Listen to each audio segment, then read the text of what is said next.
Бактыр Кешевич, bir konflikt çıkan tatta Jogorku Kengeş menen Kabinet Ministрлердин ортосундачы.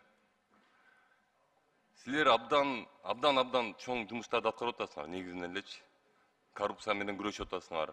Мисалы Камчыбек Кыдыршаевдин күнүгө бирөөнү камап атканы интернетке чыгат да. Садыр Нуркожоевич деле на местах силерди коюп, жакшы иштеп берсин деп атат. Болбой эле подводить этип атасыңар да. Коррупция бүтпөй атат. Эми мен түшүнүп атам. Камчыбек Кыдыршаевич баарын камап бүтө албайт баары бирчи. Баары общий жардам беришибиз керек биз. Анан кийин бир жерге барып, жакшы болбой атат, могу жериңер десе эле, туруп эле, ызырынып эле, силер киришпегиле, анан мынтпегиле, анан тиңитпегиле дегенде, мен айтып кетейин, мен эл өкүлүмүн. Мен Жогорку Кеңештин депутатымын. 5 жылга шайлангам.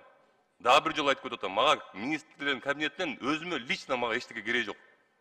Мен барсам силерге, мен элдин көйгөйү менен барам. Баргандан кийин силердин кабыл алышыңар мени, милдет. Немени мамлекеттик кызматкердин этикасын силер бузуп атпайсыңарбы? Мен силерге баягы эле айткам, кана колуңар көтөргүлө, любой министрлик колуңар көтөргүлө, коррупцияңар кат экенин айтып берем. Эмнеге эл силерди ушул жерде отургузган, мени ушул жерде отургузган эл ошого чыдап жашаш керек. Эмнеге бир нерсени айтса эле туруп алып эле андан кийин мен жашоом асылып эле тиги мамлекеттик немен кызматкердин этикасын бузуп анан таракан кууп жүргөн, анан тигинтип жүргөн, анан мынтип жүргөн. Ушул мамлекеттик кызматкердин сөзүбү ушул. 19 000 шайлоочу сайлаган мен. 19 000 адам сайлаган. Калың катмар эл Кыргызстандын мен депутат катары тааныйт.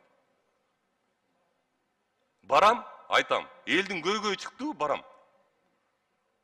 Бактыр Кечиш, мен жөнөкөй нерселерди айтып аткан жок. Мен эшигинин алдынан Жогорку Кеңештин депутатына келгенде кызматкер, милиционер честь бериш керекпи?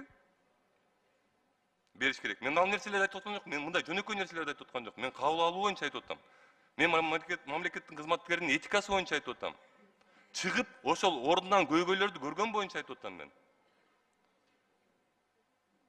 Мен дагы бир жолу айтып кетейин. Мага эчтекен кереги жок силерден. Бирок элдин көйгөйү болсо, барам, сурайм, аягына чейин жетем. Рахмат.